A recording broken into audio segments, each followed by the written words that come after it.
This is a Voyescape podcast. You can find all of our travel podcasts from around the world at voyescape.com.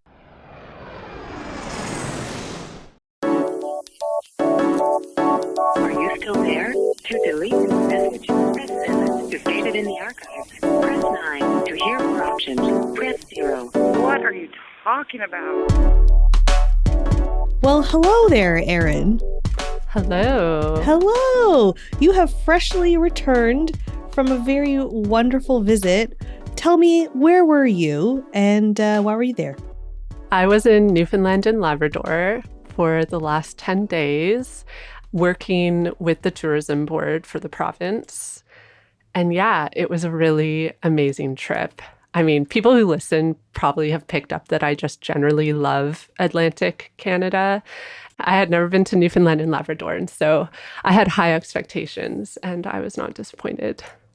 Okay, well, when I came back from Japan, you had a couple of questions for me about my trip, and they were very good questions. So I'm going to ask them right back to you because I want to hear all about it. So the first question, seeing that this is a postcard episode of Curious Tourism, if you had to pick one single image and imagine that this is currently a postcard that you're sending me, what is going to be on the front of that postcard that summarizes your entire trip? The postcard would show a table spread of different foods, including scones, butter, bowls of moose soup, cod tongues, and something called scruncheons, and then also smoked mackerel. Oh, a woman after my own heart. Wait, are you sending me this postcard because you know I'm now officially a foodie traveler, or that's just the vibe that you experienced too? I'm sending you this postcard because Newfoundland food is really special and distinct from other parts of Canada. And I don't think it gets talked about that much. Something I noticed on the trip is you'll find some things on menus that are really traditional to Newfoundland. But the most traditional meal we had was during a homestay, of course. And our hosts at that homestay shared with us, they said we find that a lot of people come to Newfoundland and they don't really try Newfoundland food. And I think it's important culturally too, because the food there has been influenced by the hundreds of years that European colonizers have been in Newfoundland and Labrador. So there's a lot of history behind the food too. So I just think, yeah, it's a nice way to encapsulate Newfoundland culture, I guess. Oh, I love this. Are you going to get into the types of foods? Because otherwise I want to ask you about. Well, I'll talk about a few of them. So scones, obviously. A lot of the colonizers that came from Europe to Newfoundland were from the UK and Ireland. So scones obviously come from that. Something I will mention as an allergic person is that we came across so many bakeries that were peanut free. And so I ate so many scones, so many. So that's scones. And something fun about scones is that a lot of them are made with jams and wild berries that are specific to Newfoundland. So for example, partridge berry. So I had a partridge berry scone and I'd never had partridge berry before. There's also bake apple. So I had a bake apple scone. What's that? Is that It's a wild berry. Oh. Yeah. And people, you can, forage for them, all around Newfoundland.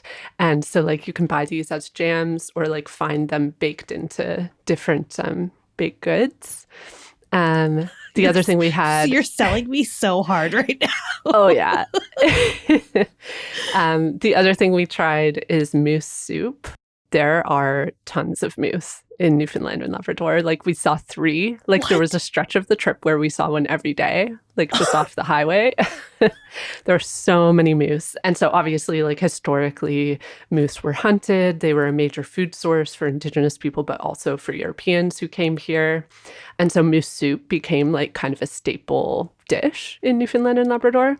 So we had it twice. And I'm not like a big meat eater and was a little like, oh, I don't know if I want to have this. But like, I feel like when food is safe in a new place that I should try it, like just for the experience. And I ended up really liking it. And it's usually made like in a very hearty way with like barley and like root vegetables. Ooh. So it was very filling. And I was just imagining like on a very cold and snowy winter night in Newfoundland that a moose soup would be very nice to have. Oh. Something also interesting is that Newfoundland and Labrador is the only province in Canada, or one of the only provinces in Canada, where restaurants can like legally serve moose because it's wild game. So in other parts of Canada, like they don't have the permits to do it. So you can sometimes find it on menus, but the first time we had it was at this homestay, which was really nice. The other thing I mentioned was cod tongue and scrunchions. So cod tongues are actually like the tender muscle from the fish's neck or like jaw. And they're usually served with scrunchions, which are small, crispy cubes of salted pork fat. Oh, Runder scrunchions, yeah. Yeah, so they're served together. And I think the name scrunchions is really cute. And when you see them, you're like, ooh, like it really matches what they look like. Yeah. And then like mackerel, we ate so much like mackerel and cod. Obviously, the reason Europeans came to Newfoundland originally was to fish because there's so many like good fishing areas all around the province. So seafood is obviously a big part of the culture. And smoking it is really common. So yeah, I had some smoked mackerel, which was delicious. Oh, I love smoked fish. Like my parents used to get smoked fish, like smoked pickerel and whitefish in a little bit of the northern areas of Ontario. And so good. Such a delicacy. Yeah. Okay, well, big fan of this postcard. Thanks for sending it over. The next question I wanted to ask you was about your expectations and how the content that you saw online was different from what you actually experienced there. This is what you asked me about Japan, because there's so much Japanese content, like Japanese travel content. I don't really know how much there is about Newfoundland out there, but I'm so curious what you saw versus what it was actually like. Well, I'll tell you, and I spoke with a couple people working in tourism about this, about like Newfoundland's sort of like tourism identity. And the main things that Newfoundland is known for are puffins, whales, and icebergs. Okay. So they call it like the holy trinity of things to see when you're in Newfoundland. A lot of people that go, I was told, their goal is to see puffins, whales, and icebergs. We only saw one of those. We saw whales, which is okay because I have seen puffins in Iceland, icebergs. I would love to see an iceberg, but it wasn't the right season. And when you look at postcards of Newfoundland, like those are the things that you tend to see on them. And so I had like the expectations, well, I knew I was going to see whales because we went whale watching, but I had the expectations around like really beautiful landscapes and wildlife. Those were the main things that I expected going to Newfoundland. But I think it didn't like surprise me because I didn't know this going there. And like actually the whole point of the trip, when I spoke with the tourism board about it and we planned the trip, it was around learning like the history of Newfoundland. And Newfoundland, it was the first point of contact. Like it was one of the first places in Canada that Europeans landed. So Europeans started like coming to Newfoundland around the 1600s. So like of all of Canada, there's the most European colonizer history there. And then prior to that, there's like over 5,000 years of Indigenous history. It was just like really amazing to see how this history like shapes your experience of the place and how many interesting stories there are to hear about Newfoundland, specifically like from people. Like a lot of the people we talked to, like their families have been in Newfoundland for so long. And there's just a really defined like way of life there that is also shaped by this history. And so, yeah, like you can go for the wildlife, you can go for the hiking and the landscapes. All of that is incredible. But I do think it's a place that's like really deserving of treating as a place to like learn about Canada's early history and also Indigenous history, because there's a really specific Indigenous story to be told about Newfoundland. Well, on that note, one thing you wanted to talk about was the powwow that you went to. I want to hear all about it. Like, it looked so wonderful and super cool. So tell me, Dish, you have lots to share. Yeah. So in our first few days there, we went to the Miawpukek First Nation annual powwow. This takes place in Conn River, which is on Newfoundland's south coast. This is a region of Newfoundland a lot of people don't go to. We actually saw like very few tourists around the region. And I think it's because it's a more like remote part of Newfoundland. It's like over a 6-hour drive from St. John's. It's a journey to get there. Yeah. But worth it because like we stayed in this town called Harbour Breton. It's right on a fjord. It was mind-blowingly beautiful. And then from there, it was a short drive to Conn River to attend the powwow.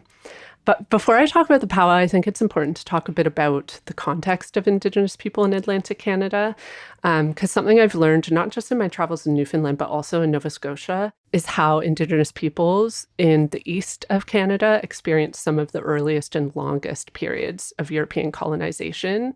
There's been centuries of warfare, disease, land dispossession, forced assimilation, and just like the overall disruption of traditional economies and languages, and the impact on communities in the east, like the maritime regions, was particularly devastating. And it's simply because colonizers arrived there first, and so they did the most damage there. So as a result of this, Miawpukek First Nation is the only recognized First Nation reserve on the island of Newfoundland. Wow. So I know there's probably people listening who maybe don't know what a powwow is. I think if you're Canadian or American, you probably do, but we have listeners outside of North America, so I think we should explain. A powwow celebrates Indigenous culture. Like, that's the sort of basic explanation. It's all about culture, traditions, and spirituality, and most of this is celebrated through traditional dance and drum. There's usually spiritual leaders and elders present, and throughout the powwow, different dances are performed and celebrated. And depending on what powwow you go to, there can be other aspects. There can be food, there can be vendors. There were at this one. And then sometimes you can also do sweat lodges. Yeah, that's basically it. It's a big celebration. And I think it's really important to say that, like, they're very much about joy. Like, it's a joyous celebration. And yeah, it's just a day filled with music, filled with dance, and in this case, filled with food. We ate a lot at this powwow, which was What did you really have? nice. We had some like traditional things like moose, beaver, and smoked salmon. The smoked salmon was really good. And then we also I ate a poutine. There were all sorts of vendors there. So like really any kind of food you can think of, you were able to get. Okay, so what was your experience like of this powwow then? Yeah, like I mentioned before, it was just really like joyous. It was sunny and everyone was so happy and the music was so amazing, and seeing all the regalia, which is what dancers wear, was incredible. And I don't know, I think like as a white Canadian, it's natural to feel a bit anxious about attending a powwow. I know that I have felt that way, especially like the first one that I went to, because it's hard when you're so aware of the dark history and the ongoing harm that Indigenous communities experience, especially when you know that like your ancestors were likely the perpetrators at some point. Like, I know from my family history that my Irish family landed in Newfoundland in the late 1800s. So it's hard for me to like not think about that. But I felt like what made this powwow so special was that it was so centered on celebrating Indigenous culture. Traditions and protocols were explained in a way that made first-time participants feel welcome. And you'll hear in an interview later with Colleen Lambert that that's like really important to them. She told me that they want non-Indigenous people to come to the powwow. They want you to feel the joy of the space, and they want you to like feel safe and like you can learn in the space, which really came through to me. So yeah, overall, I think it's important for non-Indigenous people to attend powwows because it's really a good space to learn and listen and be in community with Indigenous people. And I think that that's like an underrated way to participate in reconciliation in Canada, especially. Mm-hmm. And also, like, there's usually information about powwows generally online on websites. There might be different powwows for different reasons and that kind of thing. And you can always find information of whether or not, like, you are invited as a non-Indigenous person. For sure. And if you are invited, like, it's usually pretty obvious. Yeah. So yeah, I thought I would also share some like tips for attending one for anyone who's like thought about it but maybe feels a little nervous. Like I said, especially if it's an open powwow, they will likely explain protocols throughout the day. So you just have to listen and just follow the guidance of the MC. So there's always an MC leading the powwow. They've got a microphone and they're explaining everything as it happens. You should ask before taking photos or videos of people, dancers, or ceremonies. This, again, is where the MC comes in. The MC will always announce when it's okay to take photos and videos and when it's not. Generally, if it's a sacred dance, there's no photos or videos. And if it's just a celebratory dance, then it's allowed. I thought it was cute. Our MC said, he was like, I'm encouraging all of you to take photos and videos because all of these dancers want to go viral on the internet. The MCs are usually pretty hilarious. Like, there's some great commentary that I've heard during the dances. It's awesome. Something important to know is that the grand entry is what kicks off the powwow. And this is when all of the dancers come into the circle. And during the grand entry, you should stand and you should remove your hat. At some powwows, they will ask you not to film or video during the grand entry. At this one, it was permitted, but that's not always the case. So just be aware of that.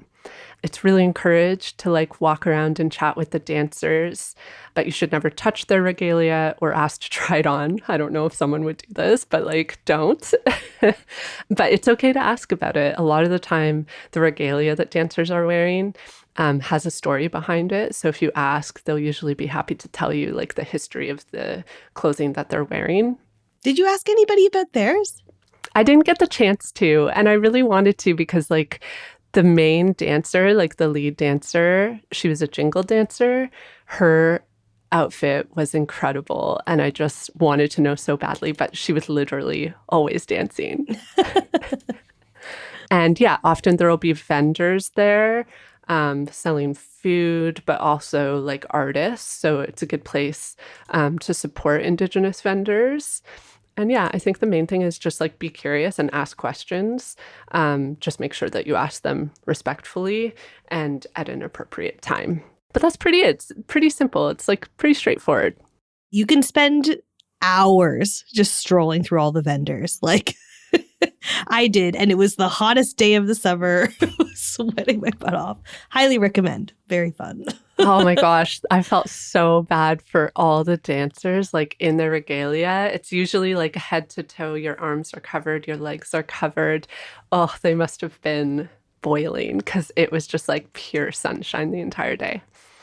Ooh, I want to tell you about one of the last dances of the day, sort of as they were like closing things up. They did the potato dance, it's called, which is a really fun like social dance. So pairs of people are invited to dance together while they balance a potato between their foreheads. You're not allowed to use your hands.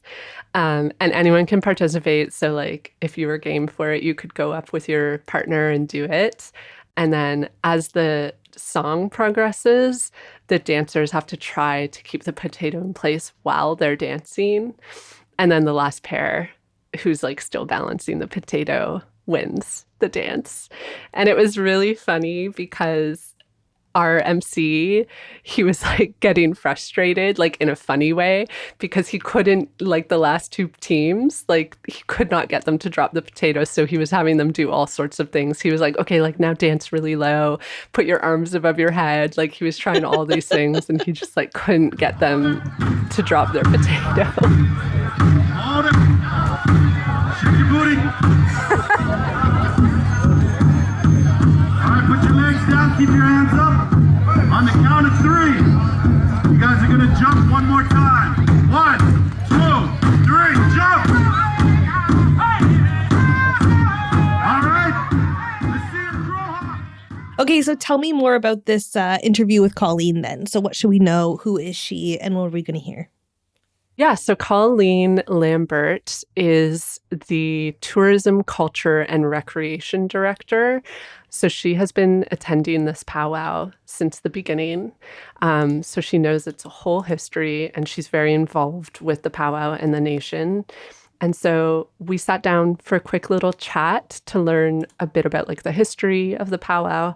And yeah, I just wanted to share that discussion because I think it's worth hearing. And she had a lot of like nice observations about the powwow space. What led to the powwow starting like in this area? Okay, so, well, I guess you know that we were recognized as a reserve back in the 80s, and that's a land-based reserve, so we're the only one on the island that actually has reserve land as such. So the Halibu First Nation actually does not have land. Okay. So it was shortly after that our then chief and council and GM decided that we needed to start bringing our culture back because it was lost. And the powwow is one way to do that, and it became a community event specifically to do that, and just to have some teaching so that we learn about our culture because it was totally lost at that point. And then to be able to build on that over the years and then pass it on to our children, so that I grew up without Mi'kmaq culture, but my children did not. And that's exactly what we did it for. Yeah, that's awesome. And at the start of the grand entry, he was saying that the dances actually come from other parts of Canada, from what I understand, because I guess the dances that would have been done here were lost. Yeah, so the Mi'kmaq culture, there's pretty much two dances, and that's a traditional two-step, which is, you would see the ladies that is dressed in leather out there. It's really just a toe touch and drop your feet, very slow, just, very nice cadence. But then, and it's the Gojua, which is a little more difficult to learn, but so much fun. So any other dance you see, the fancy shawl, the jingle dress, they come from elsewhere. Okay. And then it's just something that our people have picked up by visiting other tribes and sharing of cultures. Okay. And has the powwow grown over the years? Are more and more people coming? Yes, definitely. So looking back at pictures from when the first powwow was around to now, this field was, it wasn't even, I don't say a quarter full is what it is now, not even close. And over the years, we get about 4,500 people go through over the weekend. Wow. And I mean, our community is like 1,000 people, so it quadruples in the number of people in the community. Yeah. And it seems to be constant or consistent. Staying at about that number, 4,000, 4,500. But we love that because then we get to get out and we get to talk to people, sometimes the same people that's coming and going. I don't know if it's at Nan's Nest or not, but and it's controllable. Right now, I mean, parking is crazy, so we're just poking them wherever we can right now. So I can't imagine having more than 4,500, but it's a traditional powwow too. It's not like it's not a competition powwow. We just like it to be nice and intimate and that kind of thing. So we've definitely noticed the ambiance is very welcoming and friendly, and the amount of people feels right. Yeah, it does. It's enough that it feels very festive, but not too crowded or uncomfortable. Too stressful. Yeah. Oh, I also wanted to ask you what your thoughts are on a powwow as a space for reconciliation. Do you find a lot of settler Canadians are coming to the powwow to learn? Yeah, so more and more. I'm just going to say that for the first 20 years, we didn't see a whole lot of visitors that are in the immediate area or within the province. And it wasn't until then that we realized that a lot of Newfoundlanders and Labradorians did not realize that they could. They thought it was invitational. They thought it was a celebration by Indigenous people, for Indigenous people, and no one else. So over the last 11 years or so, we've been trying to encourage non-Indigenous people to come in and visit. They're very nervous over protocol and such like that, so they're being overly respectful, you know what I mean? Yeah. So we over the years, then we've been announcing like, hey, bring your family, come in. We have a great MC that's going to be able to teach you protocol as you go. If you make a mistake, don't worry about it. Learn from it, that kind of thing. Mm-hmm. And once we started putting that information out and having a lot of our partners within the province putting that information out too as well, like Adventure Central and all of the DMOs actually, as well as Newfoundland and Labrador Indigenous Tourism Association, we've noticed that we've been getting more and more people from Newfoundland and Labrador visiting, as well as Nova Scotia, and they a lot of the people that come from there already know the protocol because of the existing Indigenous people there. So that was something else I was going to ask you. I've picked up like a bit of the etiquette notes throughout so far, but I wonder if there's like a couple main ones that you think are most important for people to know when they come to their first powwow. Yeah, so that we have ceremony, and we have a person that's heading that up. Always ask him questions beforehand, so don't just go in there assuming that or if a friend told you, just make sure that it's correct. They love questions. They love answering questions. A dancer's regalia is not a costume, so it's not something that you can go up and touch, and you wouldn't just walk up to a person and touch their shirt, so you can't walk up and touch regalia, because that regalia to them has significance, and it means something to them. Yeah. So definitely that, and always ask permission for pictures, because that is one thing there are some people that just do not want their pictures taken. And listen to the MC. He's great at telling you what you can and can't do. So and I'll explain why you can't do it. Not just tell you can't. Yeah, like I noticed he noted that in the grand entry that it wasn't. I think what he said was it wasn't a ceremony grand entry, and so photos and videos in some parts were permitted. Yeah. Whereas I guess if it's a ceremony grand entry, then there's no photos and videos. That's right. Yeah. That's right. Yeah. Okay. Yeah. Well, thank you very much. This was great. I'm gonna go right.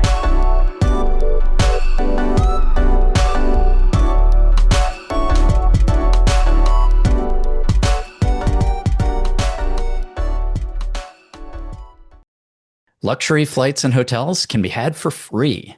The world of points and miles sounds too good to be true, but it's actually real, but only if you know what you're doing. On Frequent Miler on the Air, Greg and I'm Nick, discuss all the ways to earn points and miles and use them for outsized value. Join us every Friday for our full episodes and every Tuesday for our quick, single-topic coffee break episodes. See you there. Close your eyes for a second. You're not at home, you're somewhere else, and you can hear it. This is the Winging It Travel Podcast, and I'm James Hammond, recording my travels as they happen, capturing real moments, real places, and the sounds that make each journey unforgettable. From immersive soundscape episodes to conversations with locals and travelers. My name is Dichinam, and this is Buddhist Nuns College, so I'm in 6th year. This podcast is about travel as it actually feels, and not how it's sold. If you crave honest stories, unplanned moments, and adventures beyond the guidebook, put your headphones on and let's wing it. Search for Winging It Travel Podcast on any podcast app.